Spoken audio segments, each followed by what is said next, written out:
c'est juste quelque chose à respecter, mais tes premiers 10 000 euros par mois, c'est toujours spécial. C'est spécial, tu fais 10 000.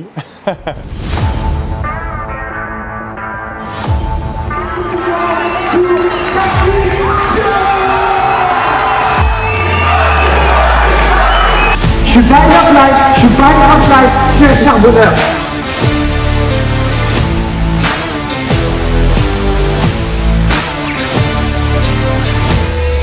Salut tout le monde, j'espère que vous allez bien. En tout cas, je suis hyper content, comme d'habitude, de vous retrouver sur cette nouvelle vidéo où là, on va faire un retour en arrière ensemble. On va revenir à 5 à 6 ans en arrière et je vais vous expliquer comment ça s'est passé pour moi quand je suis allé chercher mes premiers 10 000 euros par mois. Je les avais fait juste en 9 mois à l'époque. Je venais juste de démarrer le marketing relationnel et on va analyser ça ensemble. L'idée de cette vidéo, c'est que je vais vous expliquer comment est-ce que ça s'est passé pour moi en toute transparence, c'est-à-dire que ça va être, même pour moi, ça va être un peu spécial. Mais surtout, ce que je veux, c'est qu'on puisse ensemble analyser ce qui s'est passé en 3 étapes. Parce que pour moi, il y a eu 3 étapes clés qui m'ont permis d'aller chercher les 10 000 euros par mois rapidement. Et surtout qu'on tire des leçons par rapport à ces 3 étapes-là. Et c'est ce qu'on va faire ensemble dans cette vidéo. Ok, alors je vous explique maintenant comment est-ce que j'ai démarré cette industrie. C'était en fait en 2016. Je vous l'avais dit déjà brièvement lors de la première vidéo. J'étais avec un de mes meilleurs amis et on venait de faire un challenge Ouest France à l'époque. Vous savez, les journaux et il y a ça partout en France. Et on avait rencontré quelqu'un qu'on ne connaissait absolument pas qui faisait du marketing relationnel. Et ce qui s'est passé, c'est que cette personne, elle nous a contacté pour qu'on puisse rejoindre dans un bar pour qu'elle puisse justement nous parler de fameux produits et d'une certaine opportunité financière. Donc, on a été, forcément, puisqu'on était curieux et à l'époque, j'ai envie de dire, on n'avait rien d'autre à faire. Donc, c'était même la première fois qu'on me parlait, vous savez, de pouvoir faire un business. Je me sentais chaud, je vais pas vous le cacher. J'étais refait, je me suis dit, putain, on va me parler d'un business. Donc, quelque part, direction ce bar-là. Et on arrive dans ce bar-là et cette personne commence à sortir son ordinateur et elle commence à nous parler du coup de ce fameux concept d'affaires. Et ce que je peux vous promettre, mais je pense que j'ai jamais été le seul de toute manière, il y en a beaucoup qui vont se retrouver à travers cette histoire, c'est que j'avais strictement rien compris à ce qu'il me racontait. Je comprenais juste que c'était des produits qui avaient l'air très très bons et qui avaient une fameuse opportunité financière où je voyais, et c'est ce que j'ai retenu, donc je vous dis vraiment ce que je me rappelle, c'est que tout était possible. C'est-à-dire que vraiment je voyais que éventuellement, si je travaillais fort et que je m'en donnais les moyens, j'allais pouvoir faire des choses extraordinaires, mais j'étais pas forcément ultra excité. Je vais pas vous le cacher, au début, j'ai pas eu une vision extraordinaire et c'est la vérité. Alors du coup, vous allez vous poser la question, mais est-ce que j'avais quand même démarré le business ou pas? Ben en fait, en y réfléchissant, ça aurait été possible que je ne démarre pas le business. Mais ce qui m'a fait démarrer le business, et je m'en rappellerai toujours, c'est que j'avais mon ami sur ma gauche et lui, il était chaud bouillant. Il était chaud à vouloir démarrer. Et en fait, c'est fou parce que ce que je me suis dit à ce moment-là, je me suis dit, mais si lui il démarre et qu'il explose les compteurs et qu'il va chercher, exemple, des salaires et que ça se passe super bien pour lui et qu'il vit une expérience de malade, mais je vais être dégoûté. Je vais être blasé. Et en fait, c'est ça qui m'a fait démarrer le business. C'est ça qui est fou. C'est qu'en fait, j'ai démarré le business parce que je voulais pas qu'après, il puisse me charrier. Je voulais pas qu'il puisse me chambrer et je voulais pas avoir des regrets. Donc du coup, ce qui se passe, c'est qu'on démarre tous les deux le business. C'est bon, c'est parti, feu. Je fais quelque part mon premier business.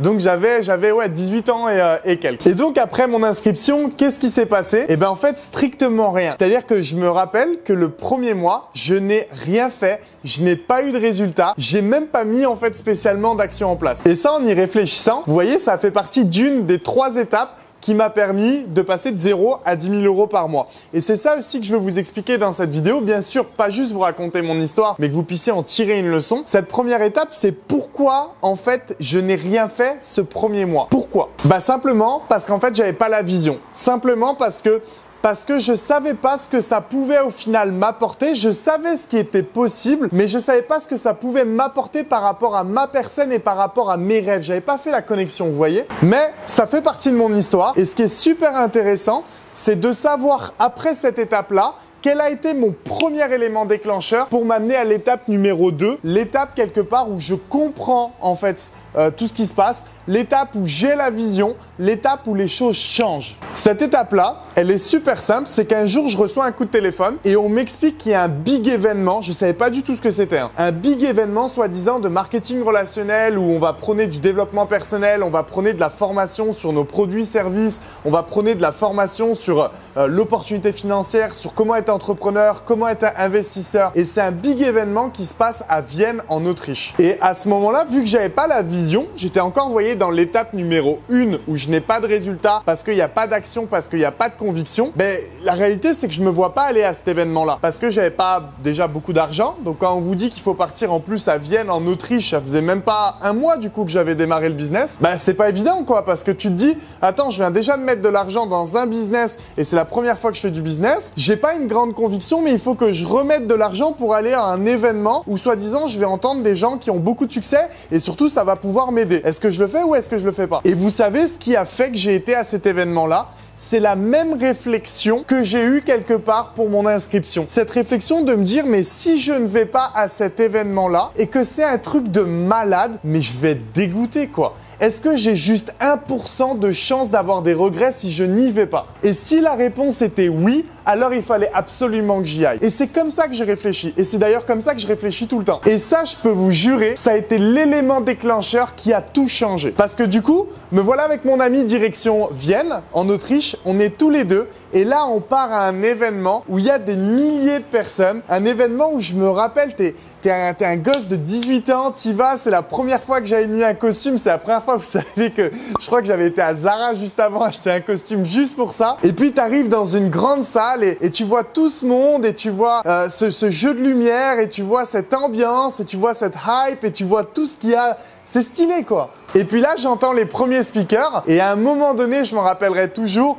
j'entends un speaker qui le dit de vive voix, qu'il est soi-disant multimillionnaire grâce à cette industrie, que cette industrie a changé sa vie pour lui, sa femme, ses amis, tout le monde autour de lui. Et là, c'est fou parce que même en vous faisant cette vidéo, j'ai des souvenirs qui me reviennent. Je regarde mon pote et je dis mais en fait c'est vraiment vrai. C'est vrai ce qui peut se passer. Et je commence à mettre un snap pour montrer que je suis à Vienne et là, tout change. Tout change pourquoi? Parce que je commence à avoir la conviction, parce que je commence à avoir la vision de savoir ce qui est réellement possible, mais de savoir que ça pourrait être possible pour moi aussi. Et ce qui est dingue, c'est qu'on m'a clairement vendu du rêve, parce que ce qui m'a donné la vision, c'était de voir des multimillionnaires, c'était de voir des gens qui gagnaient beaucoup d'argent, pas que pour l'argent, mais pour l'utilisation de l'argent qu'ils en faisaient, parce que ça leur permettait de vivre une belle vie avec leur famille, d'offrir de la sécurité. Je sais que cette personne, par exemple, elle parlait qu'elle avait monté une association humanitaire. C'était des choses qui m'avaient inspiré et je commençais à y croire. Et c'est ça qui est fou parce que ce qui a changé ma vie, c'est cet événement, mais c'est le fait qu'on m'ait vendu du rêve. Et c'est pour ça que des fois, quand j'entends souvent « Oui, mais il y a trop de ventes de rêves. Oui, mais le rêve, c'est mauvais. »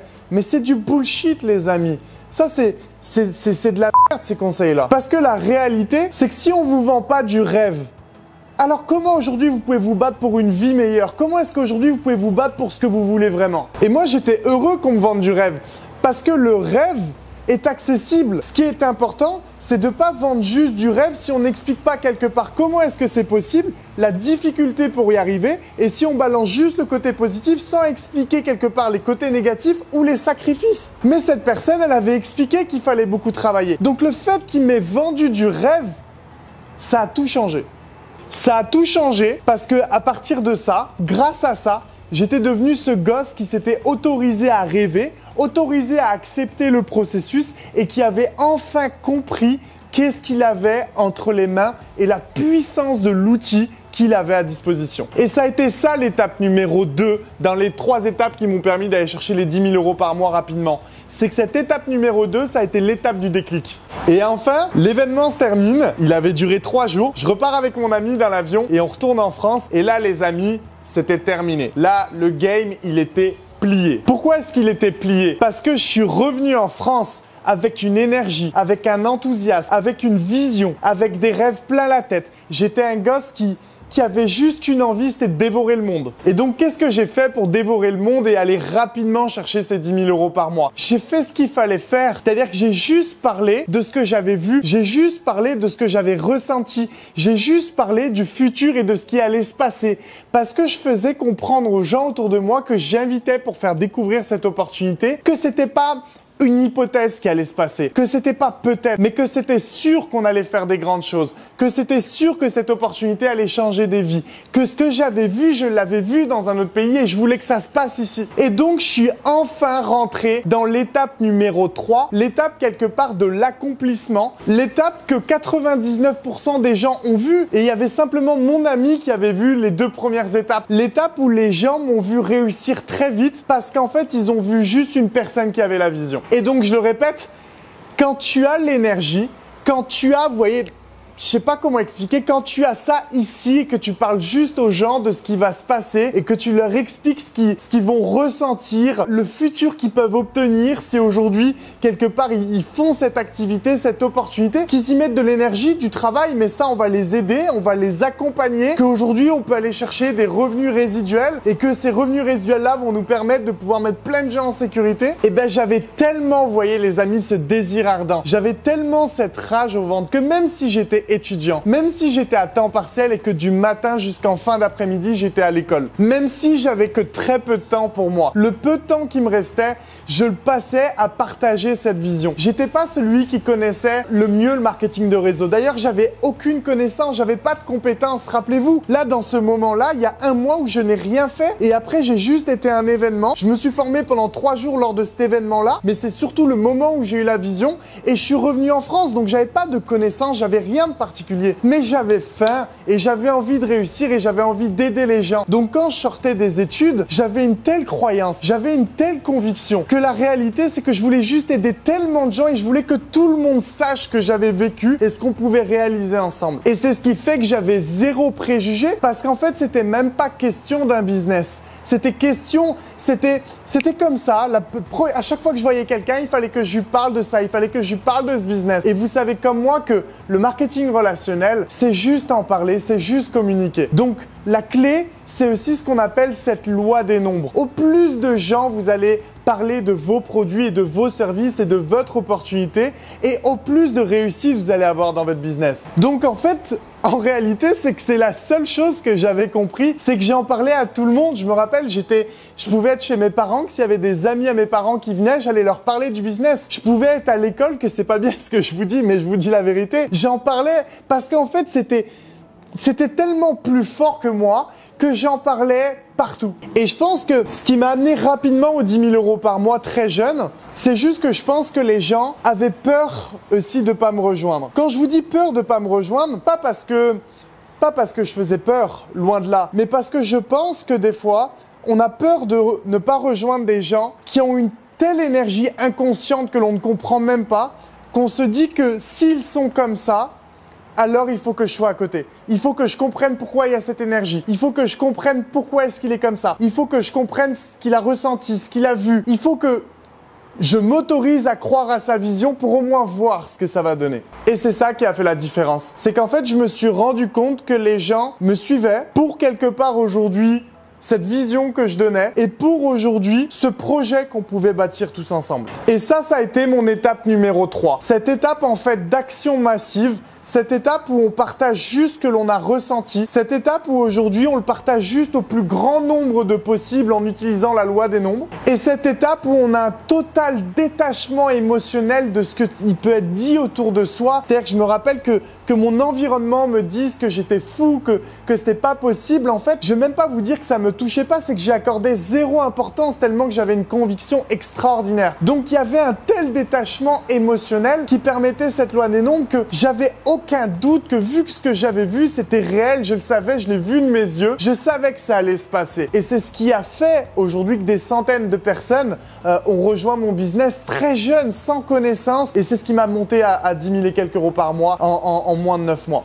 Maintenant, ce que j'aimerais ensemble qu'on fasse, c'est analyser ces 3 étapes qui justement m'ont permis d'aller chercher ces résultats rapides. Je veux déjà surtout pas que vous y mettiez une comparaison parce que vous verrez que ça a été très vite pour moi, mais j'ai connu l'enfer et la merde avant pendant plusieurs années où j'ai travaillé comme un chien sans rien obtenir et ça, je vous le raconterai très prochainement dans la chaîne YouTube. Donc, zéro comparaison. Mais juste, on va analyser ces 3 étapes pour que maintenant, ça puisse vous aider vous. C'est ça le plus important. Et donc, la première étape, c'est qu'on se rend compte que si je je n'avais rien fait pendant ce premier mois-là, c'est que je n'avais pas la conviction et je n'avais pas la vision. Et donc, si peut-être vous, au début, vous n'avez pas cette flamme intérieure ou alors que vous passez pas suffisamment à l'action, c'est que vous n'avez peut-être pas forcément la vision que vous devez avoir et vous ne savez peut-être pas encore ce que ce business peut vous permettre d'aller chercher. Et donc, votre mission, elle est juste en fait déjà de faire ce travail, de se rendre compte de la valeur que vous avez entre les mains, parce que le but en fait c'est de faire péter les plombs à votre cerveau, c'est de faire péter toutes les barrières inconscientes. Vous savez toute la merde, excusez-moi, qu'on nous dit avec le temps, comme quoi il faut arrêter de rêver, etc. Tout ça, vous enlevez ça. Il faut que vous puissiez rêver exactement comme quand vous étiez enfant et qu'on vous posiez la question, tiens, qu'est-ce que tu veux faire plus tard, et que vous répondiez, tiens, je vais être Superman, je vais être astronaute, je vais être je ne sais quoi.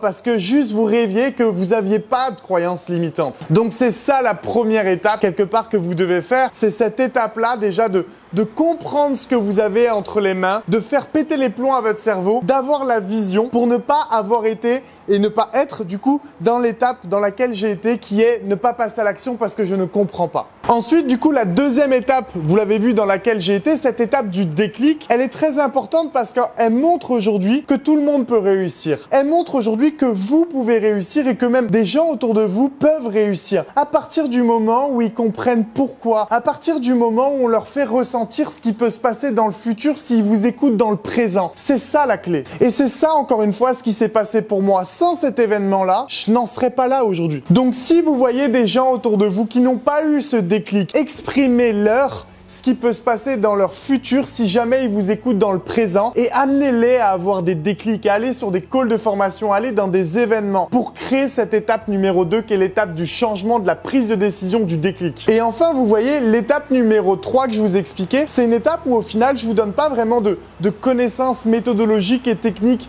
mais en fait, vous voyez, c'est juste de l'excitation, c'est de l'énergie, c'est de la croyance, c'est juste partager ce que l'on veut vivre tous ensemble en équipe, comme une équipe de foot, de rugby. C'est juste vivre ça ensemble. Et ça prouve bien aujourd'hui que la méthodologie, la technique n'est pas le plus important pour avoir des résultats dans la vie. Mais ça montre bien que vous devez absolument travailler votre vision, travailler votre état énergétique pour vous mettre juste en fait dans d'autres vibes qui vont attirer d'autres personnes et que les gens comprennent qu'ils doivent vous suivre. Maintenant, je tiens quand même à tenir une conclusion de ces 3 étapes-là qui m'ont permis de passer de 0 à 10 000 euros par mois rapidement. C'est que ça n'était pas un 10 000 euros de résiduel. Ça, c'est très important de le dire. C'est-à-dire que c'était pas un 10 000 euros qui allait tomber tous les mois. Non, parce que vous l'avez vu, ça a été un 10 000 euros fait sur de l'énergie inconsciente, sur de l'excitation, sur de la vision, mais pas sur le métier quelque part. Et c'est d'ailleurs ça qui m'a amené à faire ma plus grosse, il n'y a pas de plus grosse, mais ma première erreur dans le marketing de réseau qui sera l'objet de la prochaine vidéo, c'est qu'à un moment donné, pour avoir un vrai résiduel, cette industrie est un métier et il va falloir coupler ça avec des connaissances et des compétences pour pouvoir faire durer ça. Mais je pouvais pas vous mentir durant cette vidéo et vous dire que vous devez absolument connaître le métier avant de faire des beaux chiffres, parce que c'est pas vrai. Parce que la plupart des gens vous rejoignent vous, la personne que vous êtes, et c'est ça en fait la première chose qui est importante. Ensuite, il y a le métier bien sûr. Donc voilà les amis, c'était vraiment ce que je voulais vous partager. Je veux dire, je peux pas le faire avec plus de cœur que ça, je peux pas le faire avec plus de transparence que ça. Je vous ai vraiment raconté comment même moi aujourd'hui je perçois mes premiers 10 000 euros par mois dans le marketing de réseau avec ces 3 étapes-là. Donc si ça peut vous aider, écoutez, c'est vraiment le principal. Je suis aussi hyper curieux de savoir comment est-ce que ça s'est passé pour vous, vos premiers pas dans le marketing relationnel. Donc n'hésitez pas les amis à mettre sous commentaire, éventuellement même dans quelle étape vous êtes. Est-ce que vous vous sentez plus dans l'étape numéro 1, plus dans l'étape numéro 2, plus dans l'étape numéro 3. Ça me fera super plaisir que de lire vos commentaires. N'hésitez pas, bien sûr, à vous abonner pour continuer à avoir accès à ce contenu et à activer la cloche qui va être juste ici pour pouvoir continuer à recevoir toutes les notifications. Et surtout, les amis, je vous dis à la semaine prochaine, mercredi prochain, parce que ça sera très lié à cette vidéo-là et je vous parlerai de la première erreur que j'ai faite dans le marketing relationnel qui est une continuité de cette phase 3. Je vous dis à très vite. Ciao les amis.